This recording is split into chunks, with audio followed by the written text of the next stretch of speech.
Hello everyone, welcome to English Gyan. This is Shivashish Dash. In today's video, I have come up with some very important questions on the topic of voice change that are very important for the upcoming HSLC and HS examination. So without wasting any time, let's start.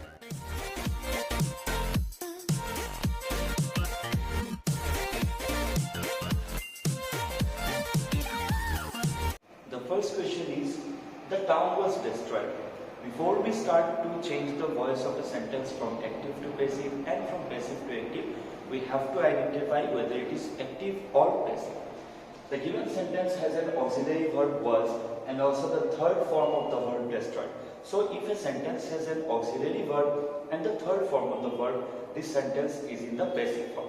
Also an object is required, but in this sentence there is no object. So in such sentences we have to assume an object. So if we go through the meaning of this sentence, the town was destroyed. Now we have to ask ourselves, who has destroyed the town? The town cannot be destroyed by an individual. So definitely in such cases, any natural calamities like an earthquake or a storm or a tsunami, we have to use such things while supplying an object in this sentence. So we can assume an earthquake. An earthquake. Now we have an object in this sentence. So while changing from passive to active, we have to begin with the object, that is an earthquake. So the sentence will be an earthquake. While transforming a sentence from passive to active, we have to remove the auxiliary verb. Here the auxiliary verb is in the past tense. So while removing, it will change the main verb in the past tense. So the past tense of the verb destroyed is also destroyed again. An earthquake destroyed. Now we have to use the subject, that is the subject of the passive voice will become the object of the active voice. So the final answer is an earthquake destroyed the town. So in such sentence, if we use by him, by her, it won't be logical because a single individual cannot destroy the whole town. So now let's move on to the second sentence. Morning shows the day. Here again, before we start, we have to identify whether the sentence is in active or in the passive form. Here there is no auxiliary verb. There is also no third form of the verb. That's why the sentence is in the active form. Here the subject is morning, the verb is shows, and the object is the day. We must remember the thing that follows the verb is the object. Most of the people think that the object lies at the end, but no, object not always lies at the end. It sits immediate next to the verb. This sentence can be done in two ways. The first way is we have to begin with the object, that is the day. Now as we are changing it from active to passive, we have to use an auxiliary verb. While using the auxiliary verb, we must look at the main verb. The main verb is in the present tense. So the auxiliary verb will also be in the present tense. That is, there are three auxiliary verbs that can be used in the present form. That is, am, is or are. Here the day is singular, so we can use the auxiliary verb is. Now we have to use the third form of the verb show. That is, the third form of the verb show is shown. After we have used the auxiliary verb and the third form of the verb, the next thing that we need to use is the preposition. And in this case, the preposition will be by, and after this, we have to use the subject of the sentence, which will be the object of the sentence in the passive form. So one answer is the day is shown by morning. Also, you can write it in another way. If you look at it carefully, the whole sentence is a proverb. Morning shows the day. So in such cases, in common use proverbs, you can use it is said that. You can use this thing in all the sentences, in all the proverbs. It is said that, and then just write the given proverb as it is. Morning shows the day. So here you are getting two answers. Either it can be written as the day is shown by morning, or it is said that morning shows the day. Let's move on to the third question. The ground has to be cleared by us. If you look at it clearly again, the sentence is given in the passive form because here you are getting a modal auxiliary has to and after this modal auxiliary verb you are getting another be. So you must remember, if after the modal auxiliary, if there is be, that sentence is in the passive form. You are also getting the third form of the verb and you are also getting the object here. So you must start with the object, that is us. While writing it in the active form, it will be we. Now while changing this part, we have to remove this be.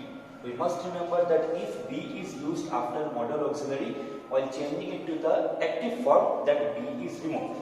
So while removing the be, we have to just write this thing has to. But we must remember this subject is we here, and with we cannot use has, because has is used in case of third person singular. So while changing, we have to use have to. Okay, we must remember this, that has is always used after third person singular. So we have written we have to, this be is removed, and if we remove this be, we cannot use the third form of the verb. We have to use the first form of the verb, that is clear. We have to clear, and we have to use the subject of this sentence by making it into the object, that is the ground. So the final answer is we have to clear the ground. Let's move on to question number 4. Let the car be driven slowly. If we look at it very carefully, we shall see there is one let and there is a be in this sentence. So if we find this combination of let and be, we must remember that it is an imperative sentence given in the passive form. So while changing it into the active form, we must target the verb that is immediately next to the be. So here the verb immediate next to the be is driven. So we have to use this verb but in the present form. Like we have learned in the previous sentence, we have to use the third form of the verb after be, but while we remove this be, we have to use the present form. Similarly, here third form of the verb was used after be, but after we have removed be, we have to use its present form. Drive. After drive, we have to use the object of this sentence. The object of this sentence is the car. Drive the car, and then we have to use the adverb, that is slowly. So the final answer is drive the car slowly. Now let's move on to the last question of the day. Promises should be kept. Again, if we look at it very carefully, we shall find that here we are getting be after the modal auxiliary verb should, and we are also getting the third form of the verb keep. So in such a case, it is very clear that it is given in the passive form, but the object is missing here. So we have to supply an object on our own. If we read the sentence very carefully, promises should be kept, we have to ask ourselves, who should keep the promise?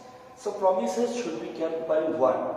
If I make a promise, I have to keep it. If you make a promise, you have to keep it. So either we can assume the subject as us or as one. So if we take either of the two, we can write we should be will become should, because like we learned in the previous two sentences, be is removed while writing a sentence in the active form.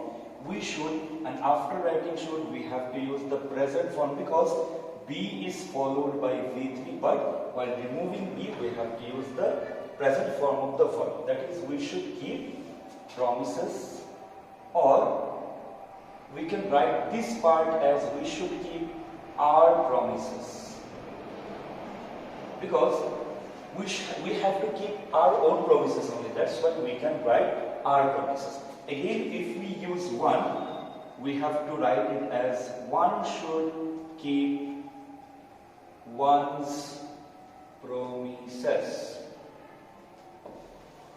Okay, so the final answer is we should keep our promises, or one should keep one's promises.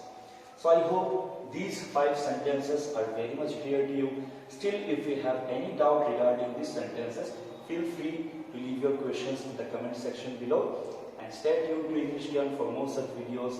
I shall be coming up with more such interesting sentences and important sentences for your upcoming examinations. Stay tuned to English Gyan. Keep learning and keep sharing. Thank you.